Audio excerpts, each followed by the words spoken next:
Eh, s- saya Lucy Murniati dengan NIM 23 1095 3015 akan menjelaskan itu yang keempat yaitu IC regulator dari bagian modul 2 transistor. Nah, di sini kita menggunakan tiga jenis IC regulator. Yang pertama yaitu 7805, yang kedua 7809, dan yang ketiga itu 7812. Nah, masing-masing jenis dari IC regulator ini akan menentukan tegangan keluarannya. Nah, jika variasi tegangan inputnya itu kecil dari spesifikasinya, maka tegangan inputnya itu juga akan kecil dari spesifikasinya.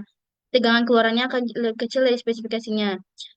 Jadi tegangan keluarnya itu tergantung dari variasi IC regulatornya. Nah, di sini kita menggunakan pertama itu 12 volt. Itu tegangannya di sini keluarnya itu sebesar 5,01 volt atau sekitar 5 voltan. Nah, di sini tegangan inputnya itu akan masuk ke kaki N input dari IC regulator dan kalau dari kaki N output IC regulator. Nah, di sini karena terjadi pembagian-pembagian arus, maka tegangannya itu dan tergantung dari jenis IC regulatornya, dapatkan tegangan outputnya itu 5,01 volts. Nah, untuk yang kedua itu IC regulator 7809. Nah, tegangan keluarnya itu sebesar 9 volts. Nah, di sini sama, dia juga masuk ke kaki N input, dan kalau dari kaki N output dari IC regulator, dan tegangan core-nya itu 9 volt. Berbeda dengan yang pertama, karena jenis IC regulatornya juga berbeda.